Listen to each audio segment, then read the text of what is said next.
We're all talking about value conflicts today and how to reconcile them.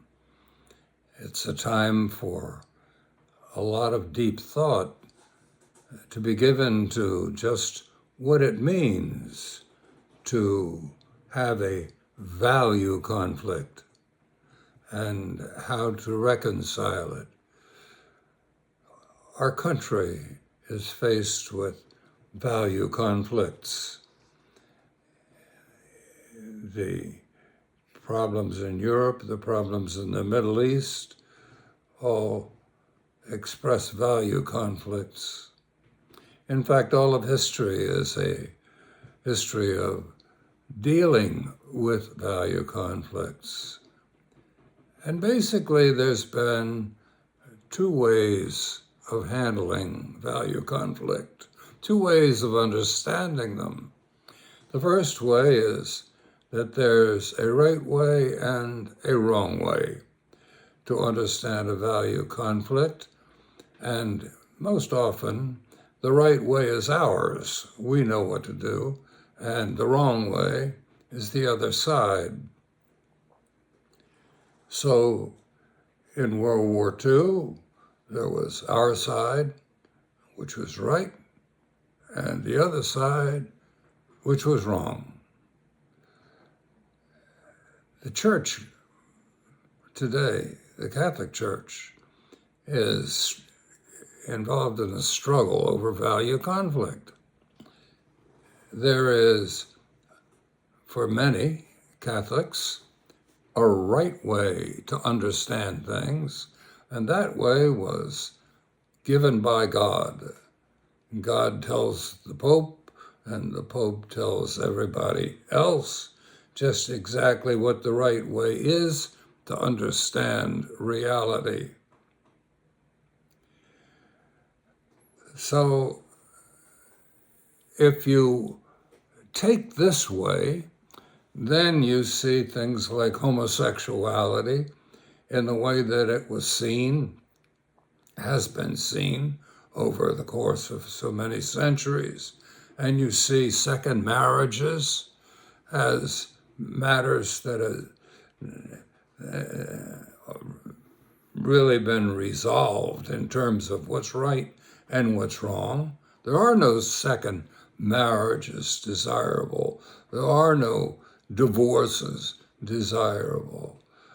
Regarding other faiths, well, there's the good faith, us, and there's the others. Well, many Catholics are deeply dissatisfied with this vision, and they see problem solving as something else, just as many people today see political problem solving as something different from selecting between sides.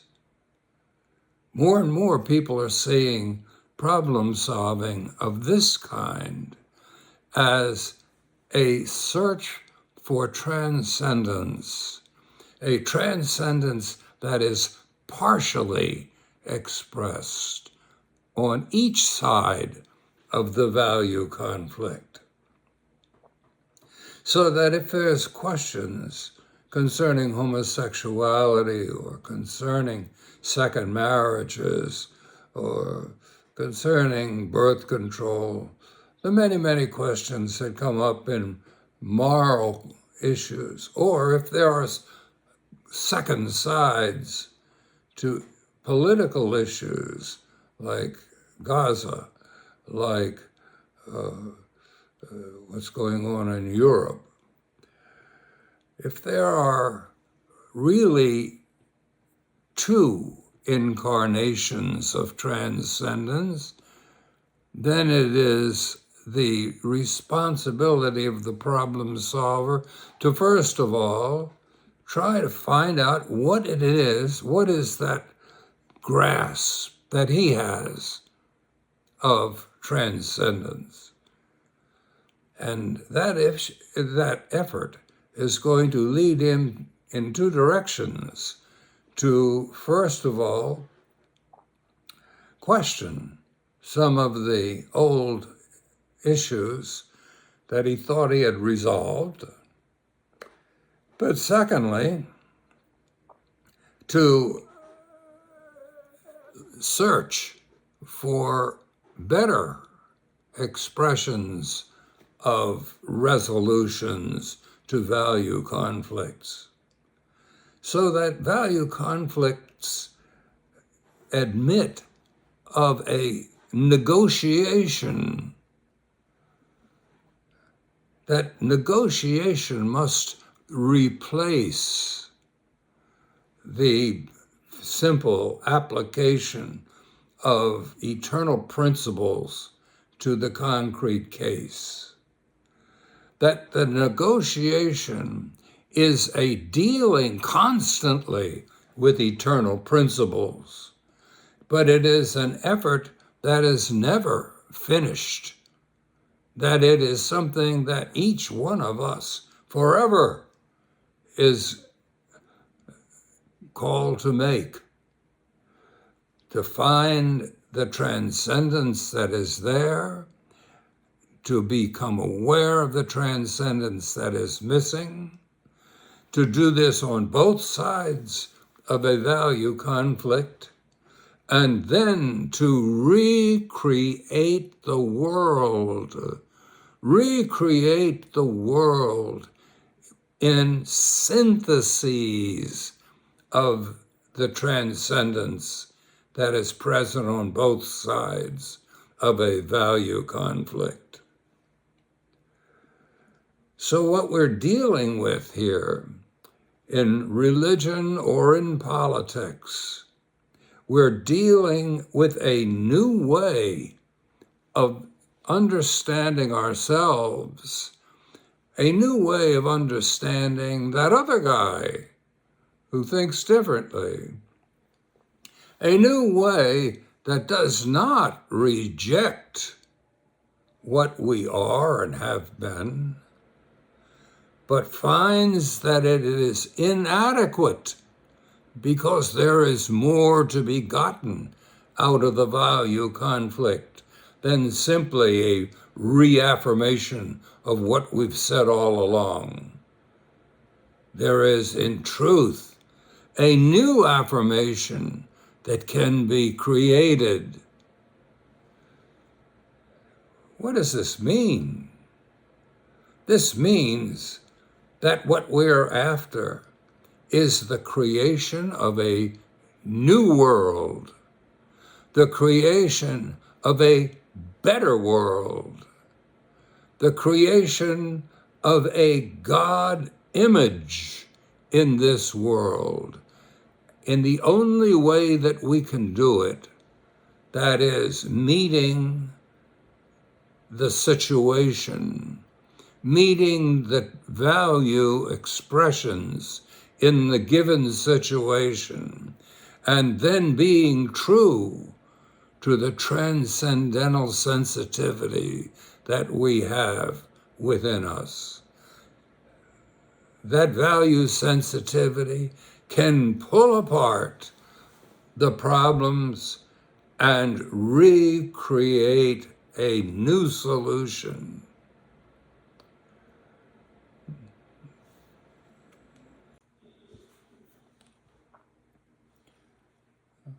We want to talk about reality and how we know it.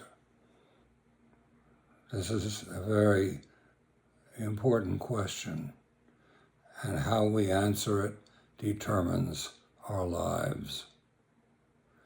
Reality is one. It is a tension between ourselves and a transcendental source of invitation. That invitation can be known in two ways. The first way is by affirming facts about it. This invitation, there is a God, God came to earth, God died on a cross. Facts, they're either true or they're false. But there's another way that we know reality, and that is by identifying with it, that in some way or other, reality is identified with, that we identify with the crucifixion, we identify with the resurrection, we identify with reality. And if you stick to one and deny the other in terms of knowledge of reality, you're in trouble. And today we are in trouble. Today we have power conflicts. We have value conflicts between groups, each of which have power, but each of which is driven by a single side of this bipolar reality. And therefore, in Gaza, Jewish troops, Jewish bombs simply annihilate Palestinians by the tens of thousands. This kind of response to reality is devastating to humanity because it makes us subhuman. We have not just Jewish enthusiasm for this Zionism, but we have American enthusiasm for the Zionism, so that both America and Israel are united in this tendency to oversimplify what reality is all about. And religion can be terribly important in this, because if religion sees God, this source of the invitation, as one who splits us apart from other people, then our religion is going to be, our ethic is going to be an ethic of enmity with others. And this has been the case of Judaism. It has also been the case of much of Christianity. But there has been a different side of Christianity and a different side of Judaism also.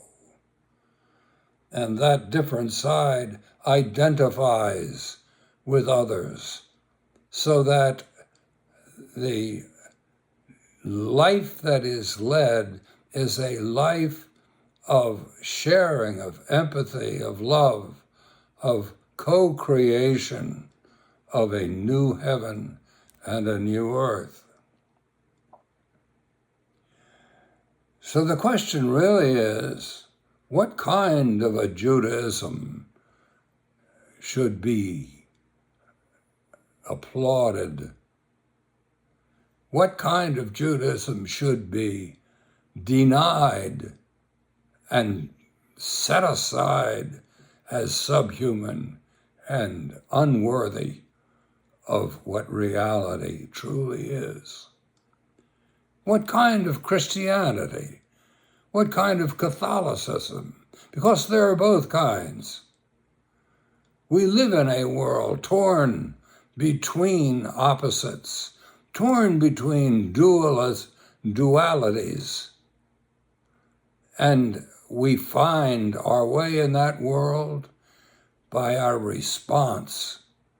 We either select between the responses, select between the metaphysical orientations, or we unite and we synthesize opposites, and in the process we recreate the world. This has everything to do, then, with religion. It does not separate Jews from Catholics, from any group, but it does separate Jews from Jews, Catholics from Catholics. It is a separation that we don't look for, that we don't want, and yet it is utterly necessary because we are each called to take a world that is torn apart between inadequate visions of reality and create a much better, much more substantial, a bipolar experience of religion itself, of the relationship between each one of us and the God who invites us. I'm 91 years old. At the end of my life, I'd like to say something to Mr. Trump, pondering his presidency. There were alternatives that were in his mind. One was the tariffs, and the other was love. And it was as if he were torn between tariff and love. And I think I understand this conflict that he had.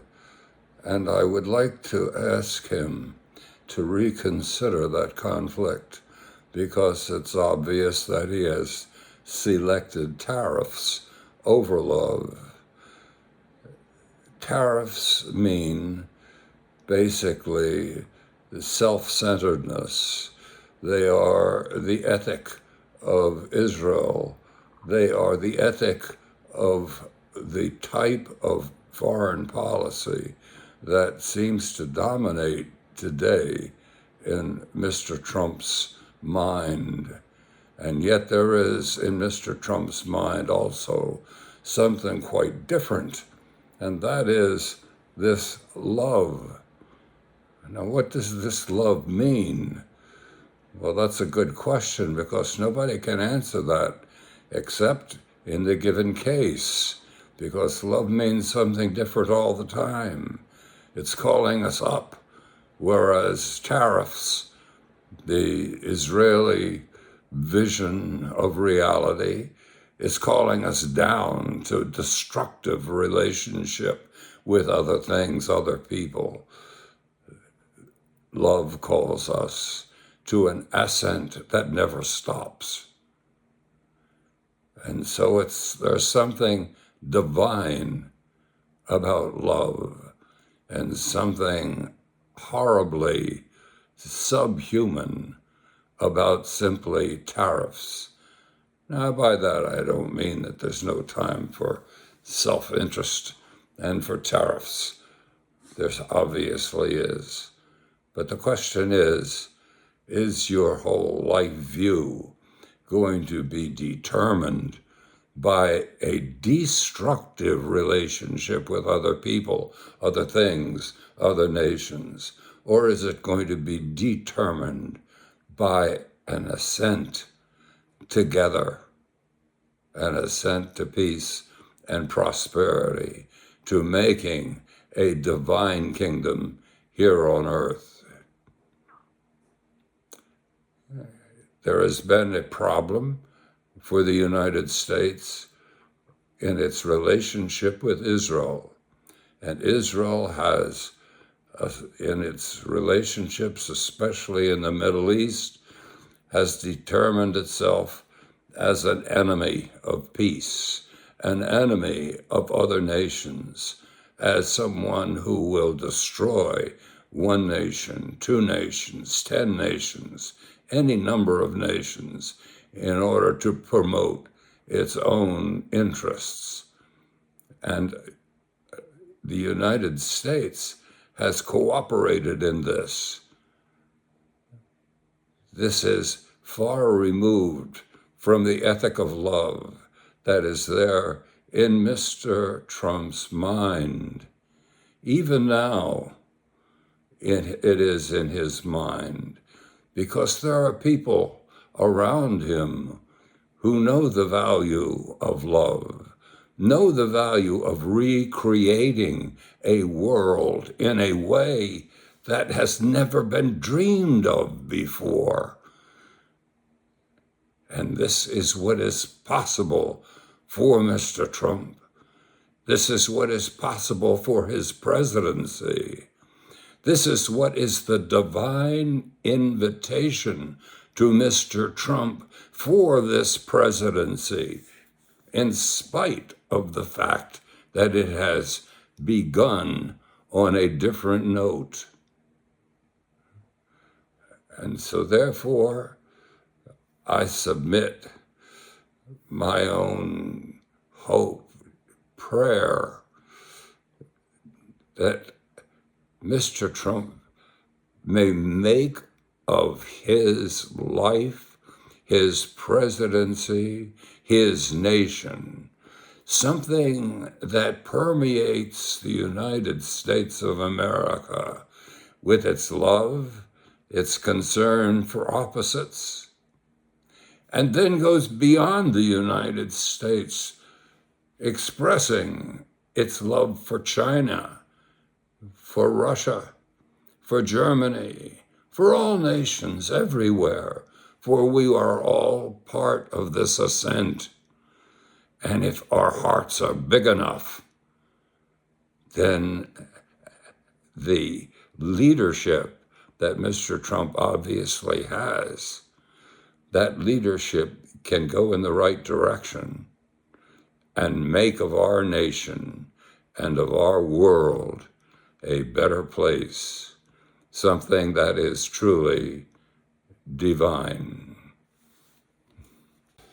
I drive people mad because I speak constantly about two things that seem perhaps unrelated. First of all, I speak a great deal about how we know things, and I am always talking about knowing things in two different ways. The second thing I'm always talking about is the art of Franz Schubert, and what has that got to do with knowing things? Well, it has a great deal to do with it, because Schubert began celebrating reality by celebrating its unity. But later on, he began to celebrate reality in terms of its contradiction, in terms of things that don't go together. So let me try to bring these two things together. Reality is one, and our knowledge of reality is many. And when we recognize this dichotomy, we can really make progress in terms of unifying a world. But when we don't, when we try to make everything into one, we have problems. A Catholic who tries to unify everything in terms of a deposit of faith, certain ideas that are never changing, that simply exist and coexist throughout history, is someone who is usually irrelevant to the world. A Protestant who is attached to the freedom that his Protestant gives him can be really set free and has many benefits. On the other hand, sometimes is divorced from some of the richer realities that others experience. And so it's not just Catholics and Protestants who suffer when they see only the unity of things and try to fit everything into their box. Certainly, the Israelis see the unity of things in their Zionistic rage in Gaza and in the Middle East today, and have presented the world with a barrel full of trouble, ugliness, evil. It's not just politics and religion, it's everywhere. We want to see things in terms of a unity, and when we force everything into that unity, we create problems. So what's the alternative? Well, the alternative begins with recognizing the fact that we know reality in two different ways. We know reality as a massive concatenation of facts. But we also know reality as something with which we empathize, identify, we experience reality. And that experience of reality opens us up to dimensions of reality that the fact finder simply cannot see. The fact finder doesn't give a damn about people who get killed by the unifier. The fact finder doesn't know what empathy is all about, doesn't even want to know. But on the other hand, the one who is simply open to experience does not have the experience of unity, the full experience of unity that is possible. And so therefore we have to mix these two kinds of knowing together. We stand above the chasm and bring opposites together. And in doing that, we create something new. That's what man and woman, the bipolarity of man and woman, is all about. The unifier does not want to hear about a bipolarity of sexuality, but the one, the lover, the one who brings new life into the world, brings new life through the experience of unifying opposites. So when I speak about Franz Schubert and the art that he created, I speak about a man who was overwhelmed by the mystery of which we speak now. There were opposites that had to be reconciled, had to be lived. And so we have death and new life. And he keeps going back to death and new life. He does this from 1822 on. This was a tremendously important reality for him. And it's as an art, it stands in front of us, showing us the way that we must go.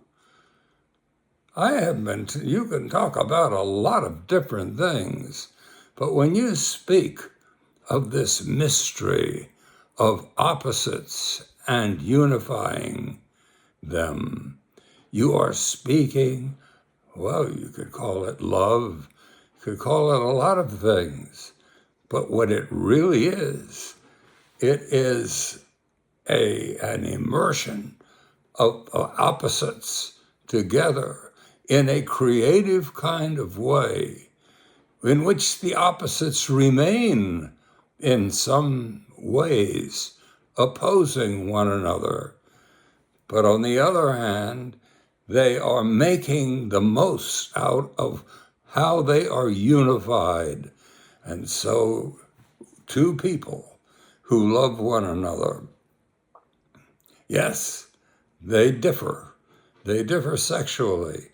They differ in quite a number of ways. But they also are united in many different ways.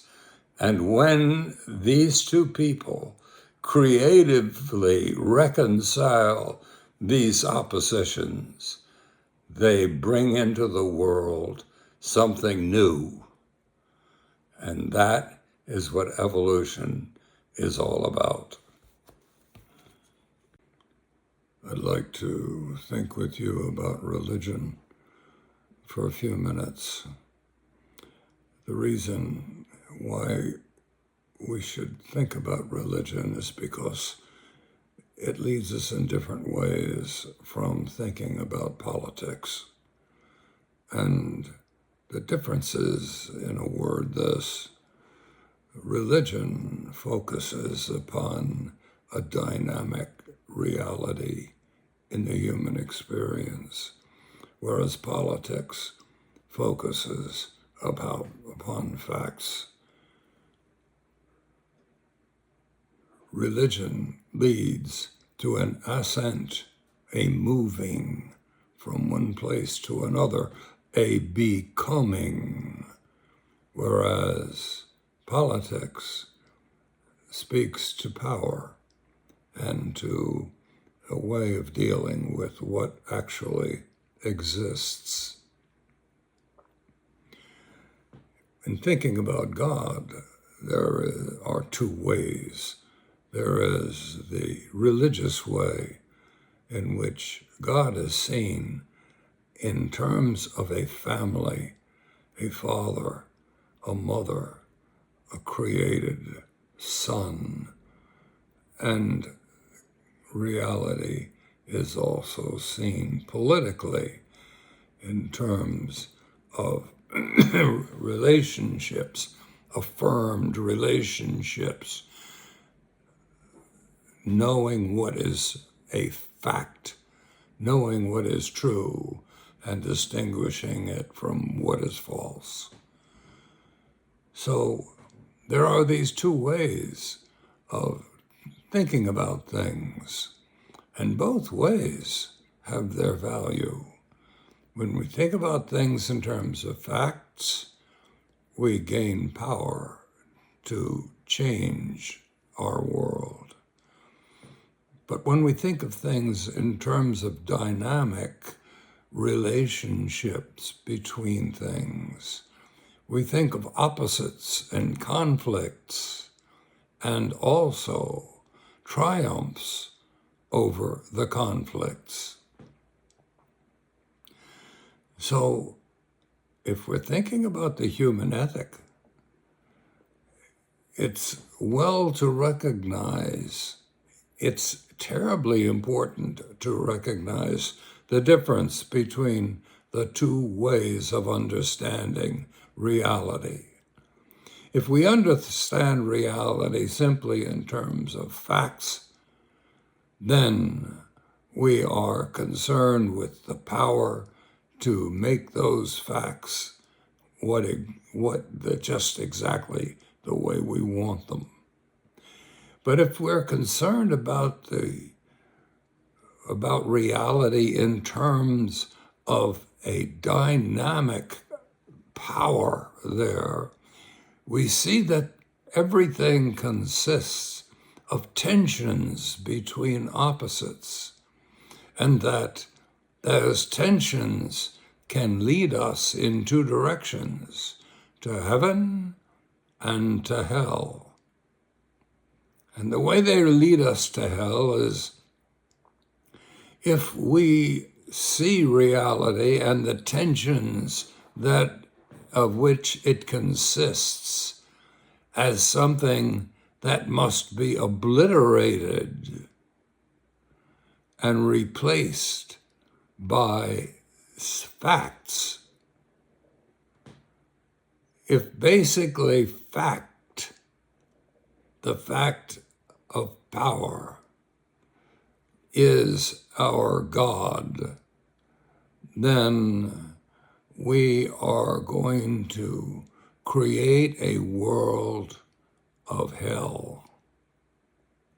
On the other hand, if we see reality as a call through opposites to an ascent to a peaceful harmony, a productive harmony, a creative harmony, then we see reality as something thrilling. So today, America looks around and sees China, Russia, and America sees there and all opposites to what we are as Americans. And because these countries are becoming more powerful, we decide that they are enemies and must be defeated, eliminated, controlled. They see the opposites that of which our world consists as a nest of vipers, and we are always fighting against them. On the other hand, there are others today and always who see the world not in terms of opposites as vipers, but who see opposites as invitations, divine invitations to a higher life, invitations that call us to synthesize the opposites and make of them something they have never been before. So here, basically, is the dichotomy that we should recognize both as individuals and as societies. The thing that must be recognized is that reality is invitational, and the opposites of which reality consists, the dynamic thrusts that can kill us or give us life, that these are something that we must find the ability to entertain. It is a long dance, this business of our reality, and it consists in reconciling opposites through synthesis.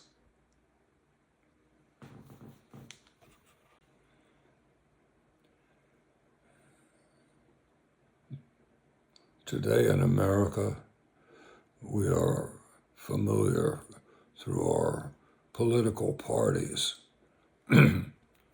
with a hatred of other countries for no other reason except that they are becoming more powerful than we are. And I would like to direct a few thoughts in that direction, because China, for example, growing all the time, far larger than we are, far more capable of productivity than we are and will be. And so is this a matter for disturbance? Well, for most Americans, apparently today, it is. And yet, for me, it is not. China is what it is, and we are what we are. And there is no need to have a negative response to this in which you try to weaken the other side. Actually, it is the strength of China in one way that must complement the strength of America in another way. And each of us have our own gifts to give to this growing treasure of world society. And if we give what we have and celebrate the gifts that will come from others that we cannot give, but we can enjoy, then life is what it should be, a balance between a humble acceptance of the limitations of where we are, but a full commitment to making the most of what we actually can be and do and contribute, so that it's not the power of one group to destroy the other, which is of value. It is the commitment, mutual commitment to becoming that is going on in each society in its own way.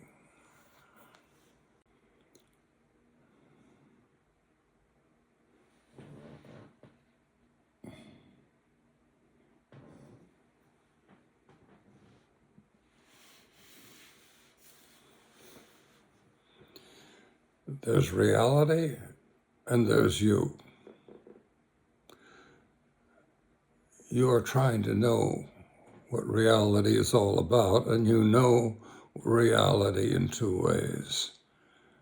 First of all, you know what you want in that reality, and secondly, you know how to get it. At least you've got knowledge in these two differing ways, and they do differ, because in one case, you're talking about knowledge as becoming, as being something new. And in the other case, you're talking about knowledge as knowing about, factual mastery. So these two things are very different. And life consists in, first of all, wisdom to know what I should want. Now, there's all kinds of ways of knowing what I should want, and these ways conflict with each other. Britain knew what it wanted. Germany knew what it wanted in the 20th century, and they were in conflict. They went to war. America today knows what it wants. China knows what it wants.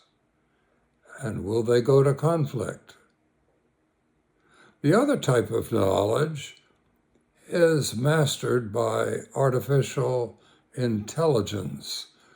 It is the wisdom to know how to get what I want, Once I've decided what I want, it's important to know how to get it. And the way we get it is best of all expressed right now as through artificial intelligence. So it's very important to recognize what artificial intelligence does. It absolutely enables us to get what we want often enough. But artificial intelligence has nothing to do whatever with what we ought to want, with our goal. That ascent to a goal is not just a lifelong, it's generational.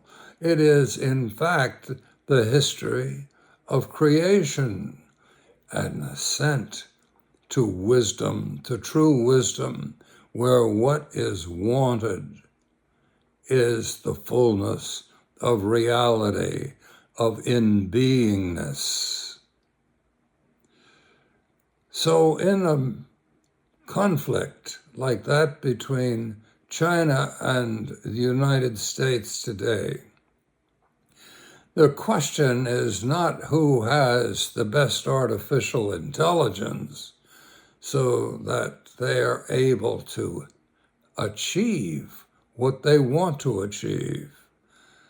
The question is also and primarily, what is it they want to achieve? Is what they want to achieve war, winning a war with the alternative? Or is what they want to achieve a wedding, a coming together, a becoming, a mutual becoming, wherein both exist in a higher plane because of the synthesis? Basically, this is the question that lies before our civilization today. Some think that the only question is mastery of artificial intelligence. But it should be quite clear that the master of artificial intelligence could be diabolical. Involved here is a question of what is wanted. What is the vision of where we should go? This has to do with the individual in his own life. It has to do with nations today. It has to do with all of history. We're constantly attempting to become something. And to do that, we've got to know where we want to go. And this is the wisdom that challenges us today. Are we going to go to war, or are we going to wed the opposites? Wedding the opposites is at the core of true wisdom. Donald Trump is President of the United States at a critical time. We are faced with a monumental value conflict. And that conflict is between the values that are comfortable in the United States and values that are comfortable somewhere else, like in China or in Russia. And Mr. Trump has the responsibility for resolving this conflict. And there are two claims on this responsibility.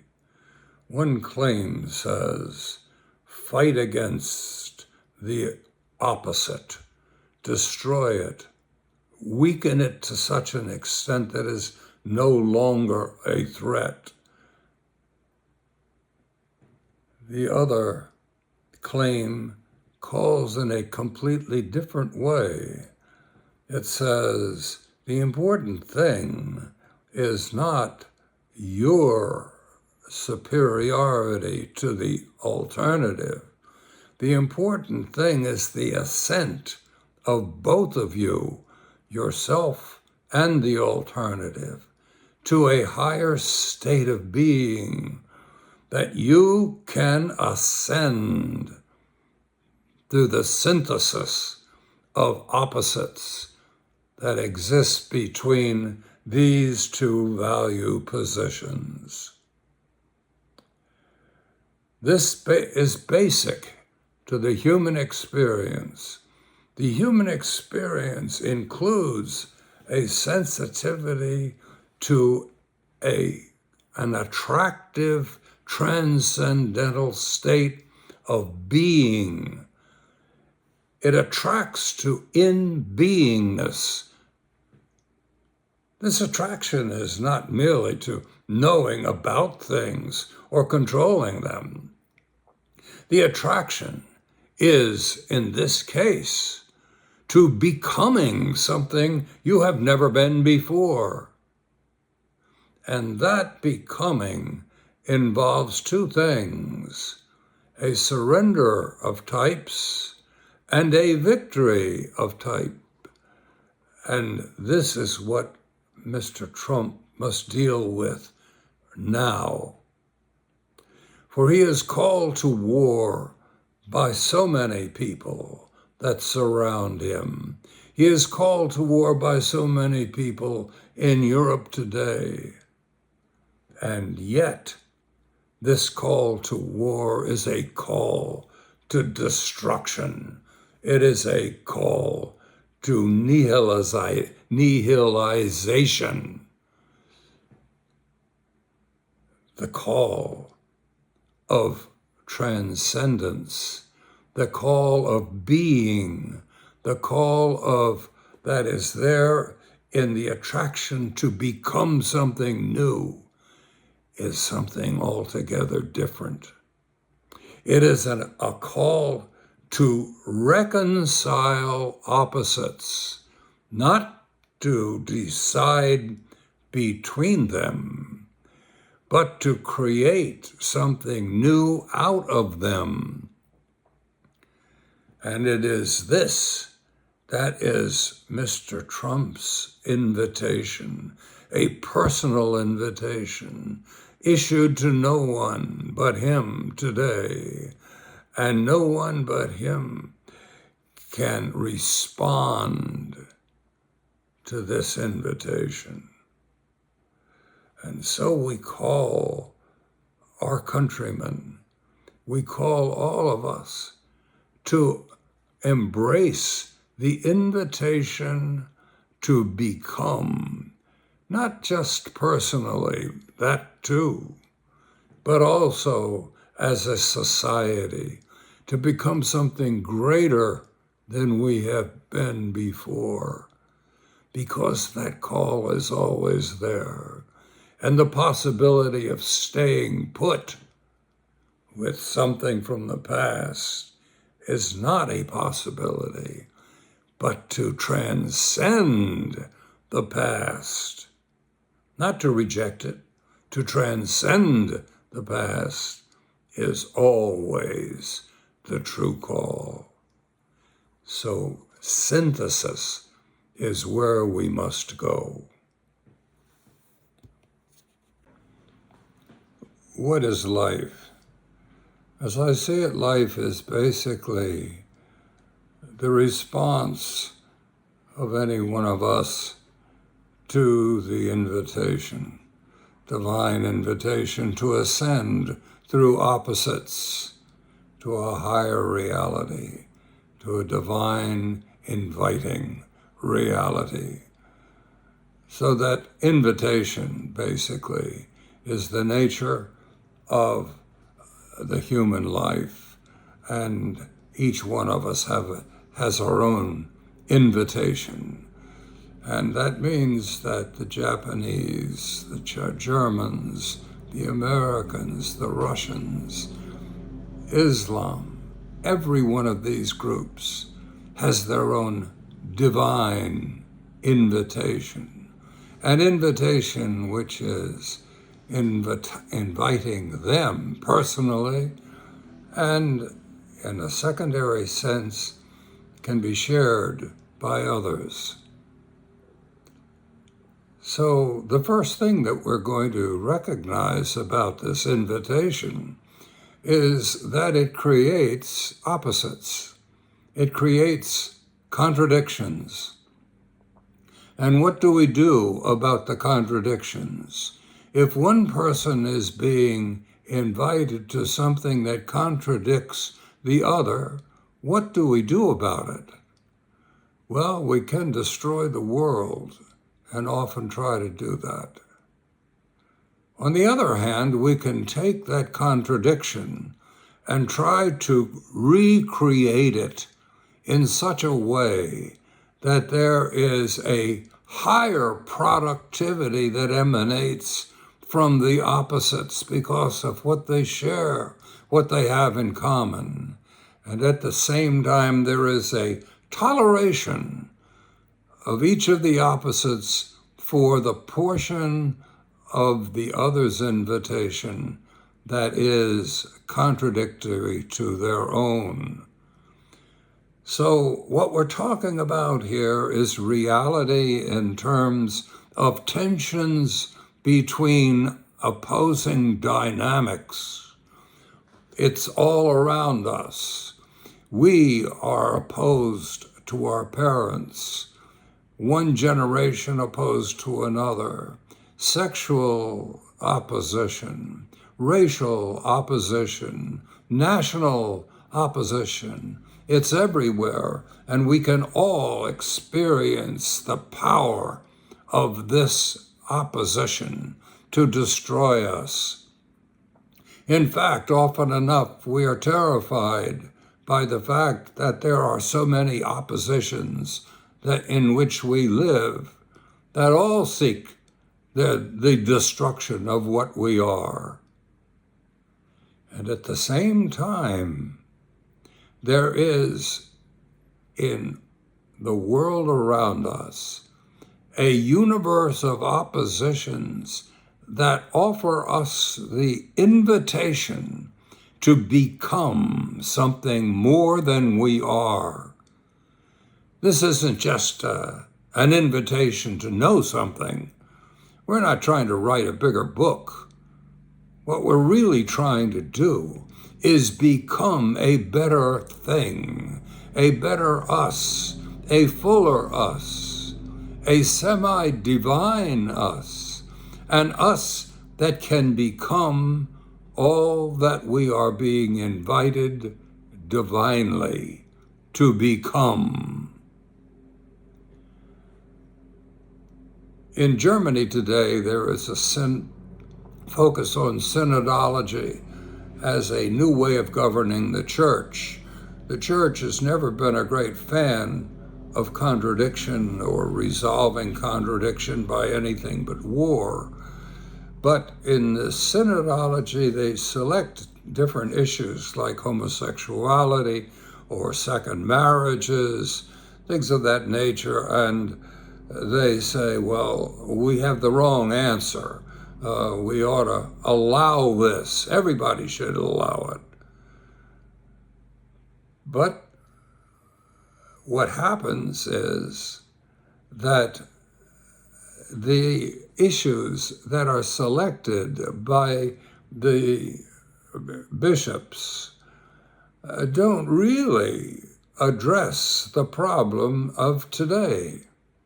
Because the problem of today is not limited to what you do about homosexuals or what you do about second marriages. The problems of today are, what do you do about contradiction, about differences between me and you, between one person and another, one race and another, one nation and another. And if the problem is what do you do about contradictions, then we have to distinguish between war and synthesis. By war, we solve the contradiction by destroying one side.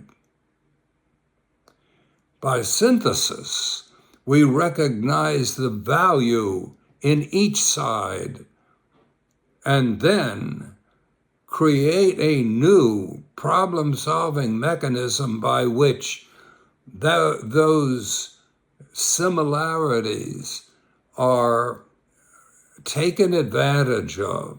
They're put together in harmony and they become more productive.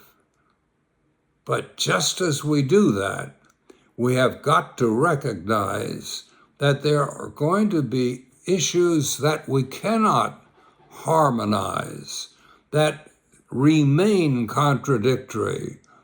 And if we cannot tolerate that kind of contradiction, we're in trouble.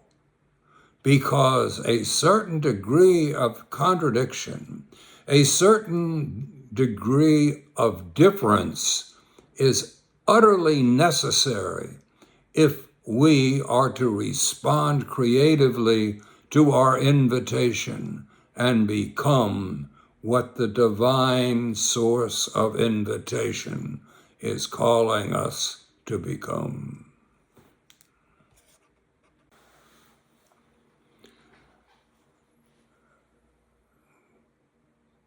Socrates, Nietzsche, Schopenhauer, intellectuals beyond numbering, are characterized by rationalism. In rationalism, everything is logically related, that there is a unity, an ideal wedding of all of these things together in terms of relationships. And so therefore, if I'm going to understand anything, I'm going to understand it in terms of this unity, if I am truly wise. So for instance, if I'm going to understand the problem in the Middle East today, the problem that exists between Israel and the Palestinians, I have to understand it in terms of a unity. That means that in terms of a moral unity, there is a winner and a loser. There is something good and something less good. There is sometimes, often enough, something good and something bad. So the first consequence of rationalism is to see the world in terms of a unity and to make choices between what more exactly conforms to that unity and what less accurately conforms to that unity. And this kind of rationalism does not merely apply to the Middle East today, although you can see that I'm not talking about something too abstract. I'm talking about something that's quite real. But it applies to race relationships and to national relationships. It applies to everyday experience. We're always involved in a tension between us and them, me and you, always differing kinds of reality, orientations to reality. And if that reality is one, all totally united, then in a moral sense, you're going to have to say that there is one part of it that's really good, and the other part that is not so good at all. and what is good must prevail. So we have a war kind of mentality.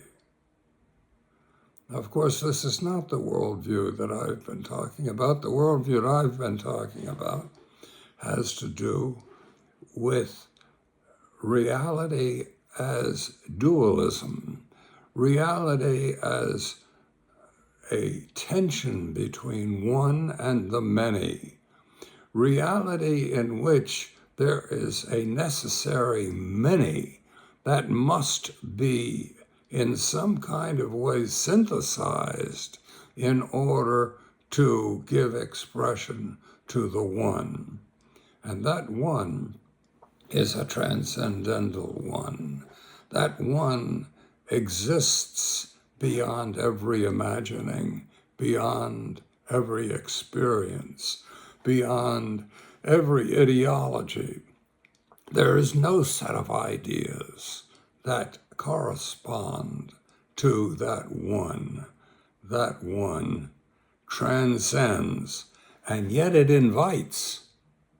And all the time in the ethic, that one is inviting the many to become, through synthesis, more like the one.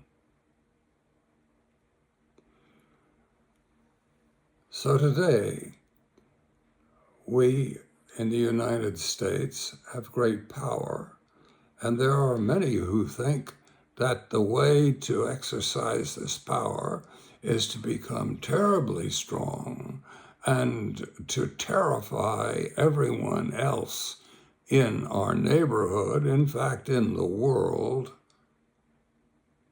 and have our way, because our way is the closest to the one, and everyone else departs from it. To whatever extent they depart from the American view, they depart from that transcendental one. But realism says something different.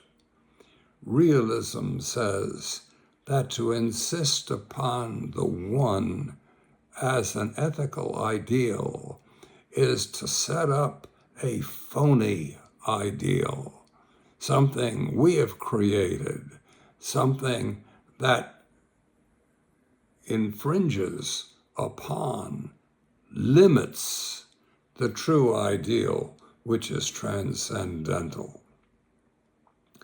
So this transcendental ideal is a very practical reality because it makes necessary for us an ethic that is not an ethic of triumphant power to control others, but it makes the ethic a kind of synthetic approach of the many towards the one.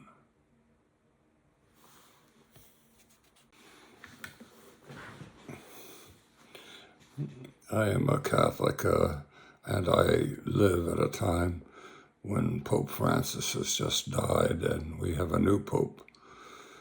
The question has arisen concerning what do we know about reality? Reality is what the Catholic Church, or any church, any religion, attempts to grasp and present to us. And there are two ways of thinking about what the Catholic Church represents as true. One way is that there is a deposit of faith, a series understood as a series of facts that in which you believe, and these facts in which you believe never change, so that a Catholic in the year 250 and a Catholic in the year 1500 and a Catholic in the 21st century all believe the same thing. And this is called the deposit of faith, and union in belief is what unites and makes these people all Catholic. There's another way of thinking about what our understanding of reality is that is also Catholic, and that is that what we believe is not merely a series of facts or concatenation of them. What we believe is that life is divine invitation, that basically for each one of us there is a unique invitation, and this invitation differs from the me in 250, me in 500, and me today. If there were such a multiplication of me's, that Catholicism is not a union in fact understanding. It is a union in the understanding of life as a tension between a hidden but inviting God and each one of us, and that the place of the Lord Jesus Christ is the living incarnation of this invitation. But each of us in our own ways are living incarnations of this act of faith. Each of us are called to put together opposites in our own lives and create out of those opposites not a devastating descent into oblivion, but an ascent towards a new creation. So therefore, there are these two distinct visions of reality. And what can we say for both of them? Well, for the idea that reality is factual, we are saying that reality means an invitation in the concrete situation. And so there is something objective in that should be respected, that should be carried on. And yet what that something is going to be, to some extent, determined by the ongoing situation, the ongoing now. So reality, in a sense, is expressed through facts, and reality, in a sense, is betrayed by facts and must be always, to some extent, questioned and reinterpreted.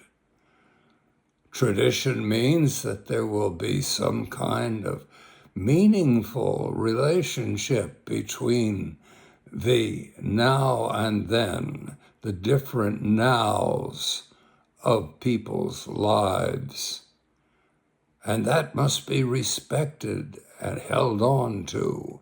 And it's a mighty, mighty positive force in life. But there is more than that. There is an ongoing invitation that is unique because the new situation is unique, and it demands a creative act of understanding. This kind of contradiction between recognizing objectivity in the situation and a continuity because of that. That on one hand, but also recognizing the limitations of each situation, of each understanding of each situation, and a certain newness and call to creative newness in understanding the invitation. This is the mystery of faith. This is the mystery that underlies Catholicism. And that should underlie Catholicism. And it's the mystery that underlies all of our lives and gives us our deep unity.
Today, as I speak, the United States and Israel are starving people in Gaza to death. An expectation of thousands of deaths is there for the next several days. And the problem is rationalism. Rationalism is a way of knowing reality. And a rationalist thinks that his way of knowing reality is the only way. Rationalism knows reality by affirming relationships, identities between aspects of things contained in ideas. Ideas reflect aspects of things, and by an assemblage of these facts, this data, we are said to know reality, and in a way we do. But when you think about how you know someone, you know your wife, you know your children, you know your parents, you know almost anyone, you know that it's not simply that. You don't just know facts about them. When your father or mother dies, it's not just facts. It's just not a fact. It's a reality. You have empathized with them. You have identified with them in their orientation to something. And that something is transcendence. Each person, each of us, you, me, all of us, have a ongoing relationship to transcendence, which is inviting us all the time. What is conscience? So there's a second way of knowing reality, not just rationalism, although rationalism is important. And that second way of knowing reality is through an experience of the object in its relationship to transcendence. That is an experience of the subjectivity of what is known. The subjectivity of our mother or our father or our friend in its relationship to transcendence. And this is known by virtue of our orientation to transcendence. There is an ability to experience, to empathize with another because of these orientations to transcendence. So with respect to something like Gaza, what we have is leadership of our nation right now by a president and by a Congress that are totally dominated by rationalism, that seem to be totally devoid of an orientation to transcendence in which what is happening to these Palestinians would scream out within them in horror at what is happening. That is why this focus upon epistemology is so important. We can convince ourselves that we have nothing to do with it, when in fact we have a great deal to do with it. Our nation needs far more than a change in policy.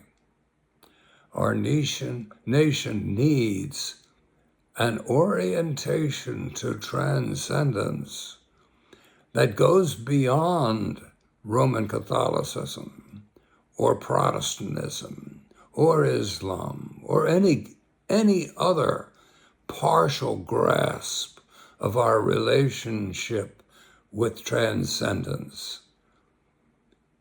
Because the relationship with transcendence changes us from human beings into beasts when it is not bipolar, when it does not embrace two differing kinds of epistemology.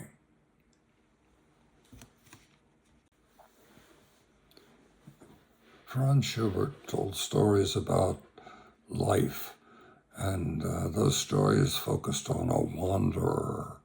The wanderer was you, it was me, it was Schubert. And basically the stories all involved the need to suffer as well as to triumph. In fact, suffering is an essential part of the road to triumph. So it was kind of a philosophical vision of life. What importance does philosophy have with respect to our lives? It has a great deal. Basically, what is that importance? Well, according to philosophy, you're trying to understand reality and how we know it. And that understanding makes a big difference. For example, today, we have an understanding in which we focus upon fact mastery. We want to know facts. We want to know the data. We want to relate that data in greater and greater syntheses so that ultimately we know everything about reality, so that the one who can control things is the one who has assembled and related facts. Artificial intelligence can do that better than we can. So in a sense, artificial intelligence can be the God that we really are seeking, this God who really masters all the facts. But there's another different way to understand reality, and I have been focusing upon this again and again because it is of such great importance. Reality in this alternative vision is a tension between opposites. It is ultimately a tension between a hidden source of invitation, a transcendental source of transcendental invitation issued to a recipient, you, me. We are involved in a tension between opposites, and we are called to an ascent towards that transcendental and hidden source. And we ascend bit by bit, limited association to that transcendental source by limited association to that transcendental source. So that we are not transcendence ourselves, and yet we share in it and have a limited grasp of it, and are called to a less and less limited grasp of it as we go along. So these are the two differing visions, and they find concrete expression in the world today. I think the best way to look at it is to look at what we're all looking at least right now as I'm making this. We're looking at Gaza. We're looking at the elimination, the genocidal elimination of a group of people by another group of people. The Israelis are bombing and killing the Palestinians. According to the Israelis, the Palestinians have no right to be there, and they are simply going to be eradicated.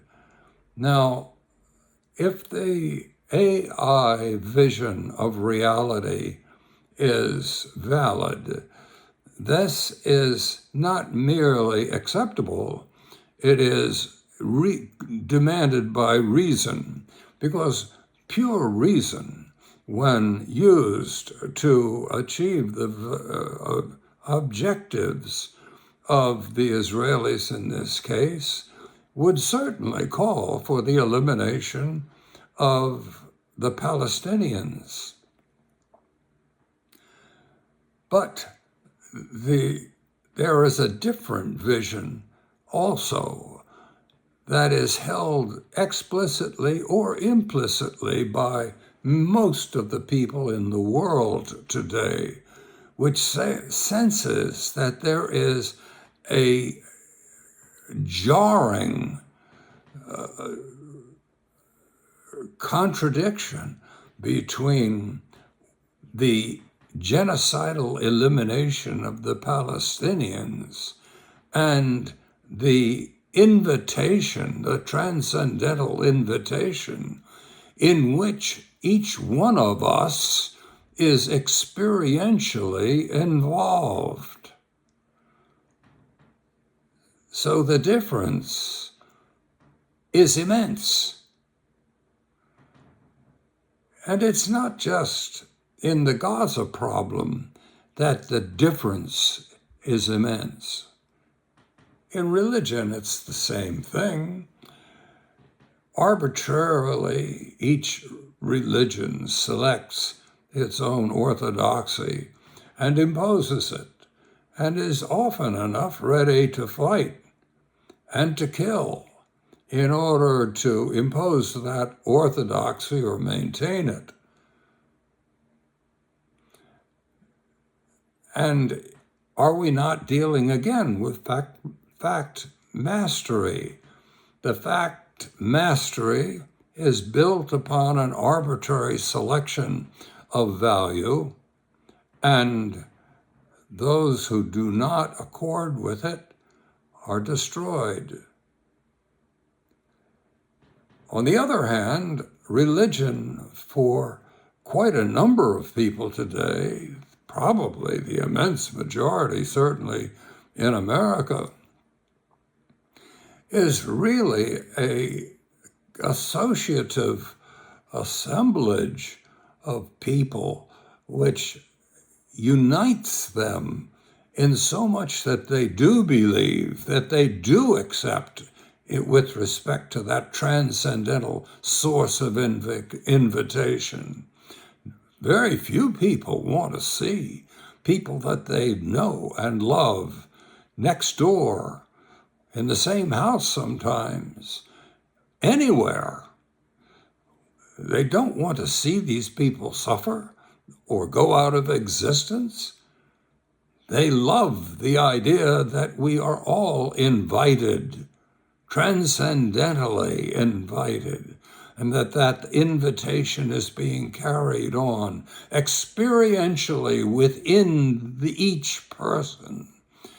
And finally, through death itself, life is transcended, finally. So therefore, what I would like to do is stress for you the importance of a philosophy that is adequate to explain the experience of divine invitation that makes your life and mine worth living.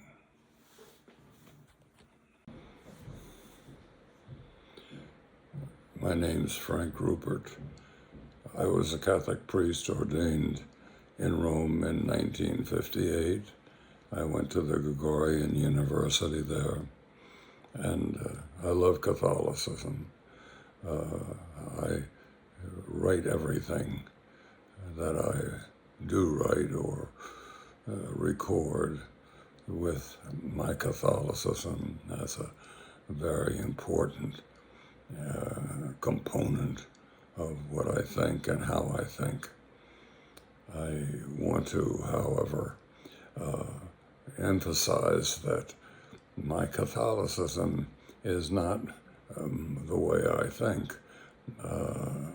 Catholicism is a great help and aid, but it is a human aid, and to make it into the absolute guide of what I think would be for me a heresy.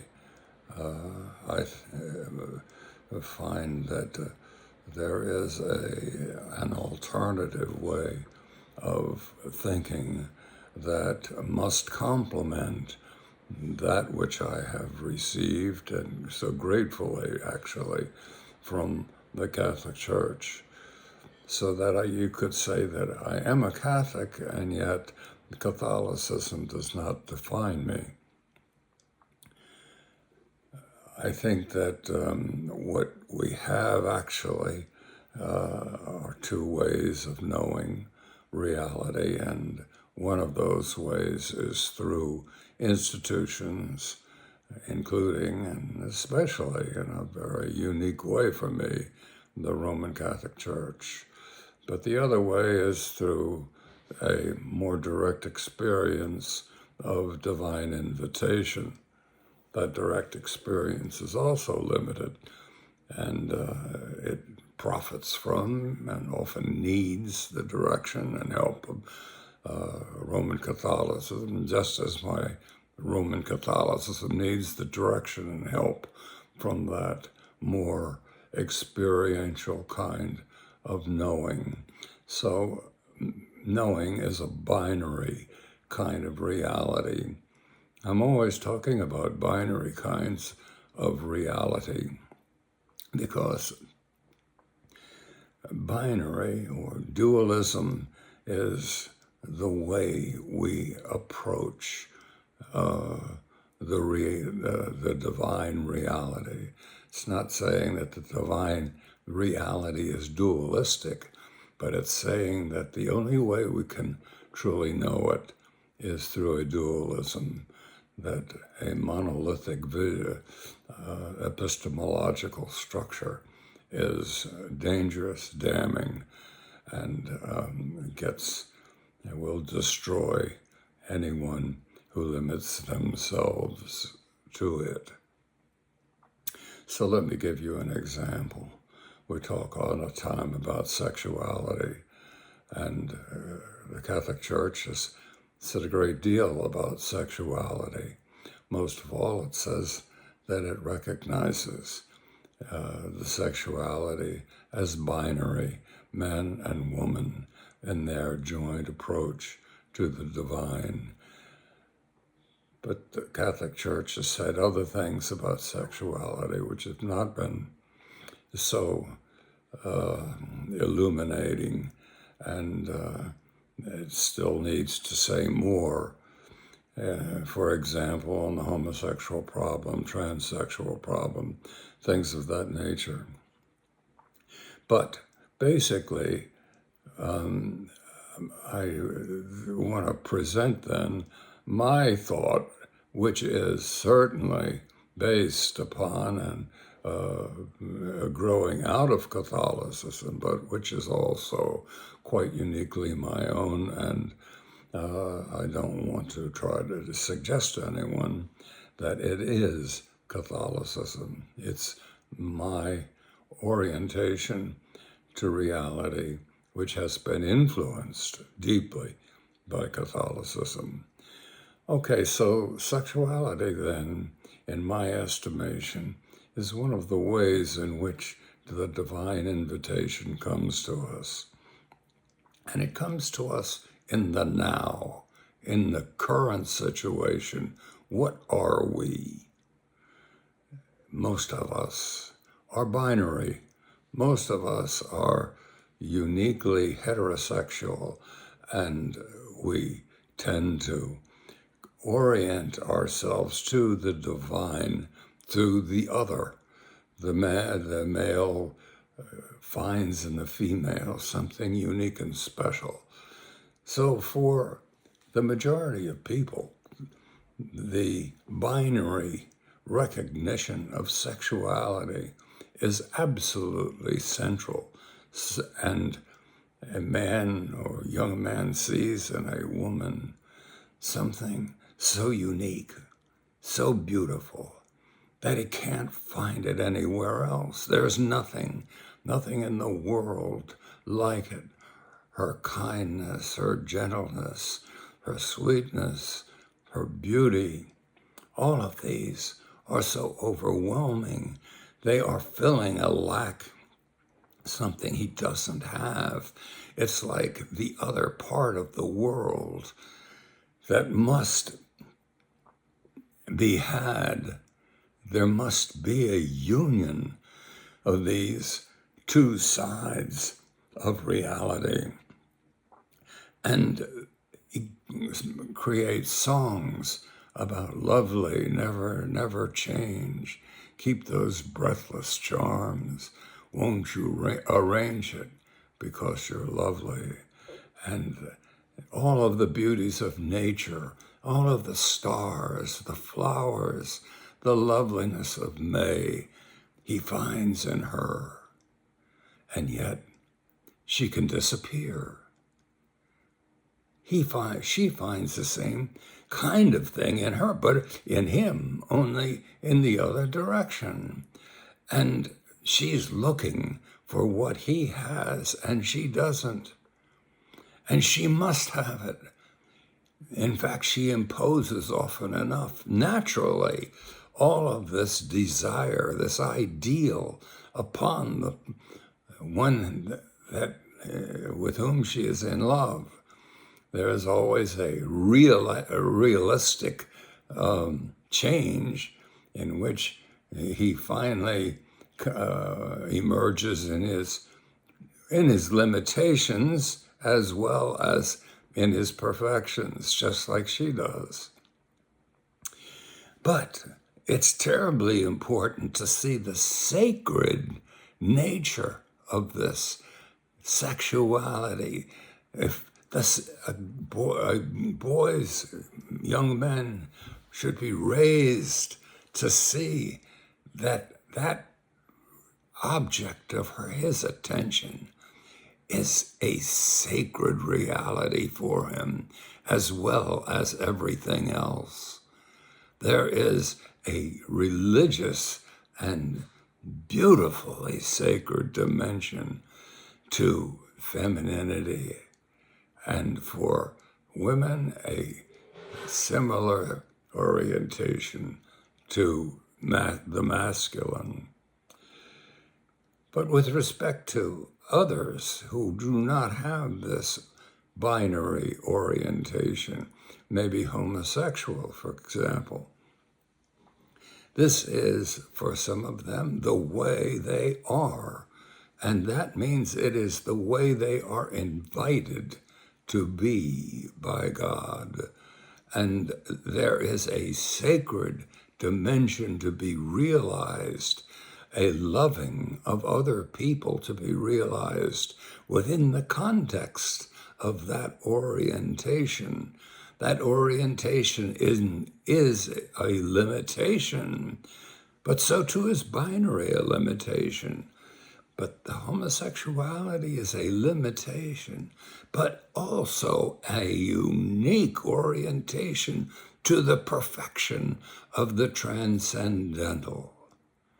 The transcendental hovers above binary and above homosexual.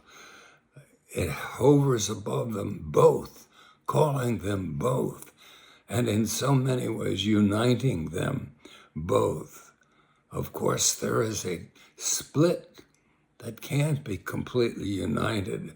There must be realized, organized, treated in a reasonable kind of way so that the split does not get in the way of each other. But there is a role for the now, always.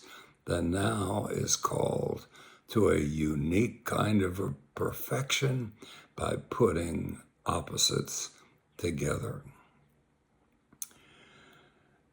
So my idea of Catholicism, basically, is that it is a necessary help for our ascent to the divine. It is shared by many, but it is not shared by many more. And this not sharing does not mean that the many more are simply out in the cold. It means they have their own unique orientations.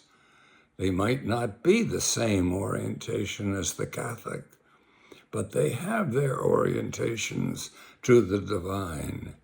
And each of these groups must hold on to what they've got, but must open to what they do not have.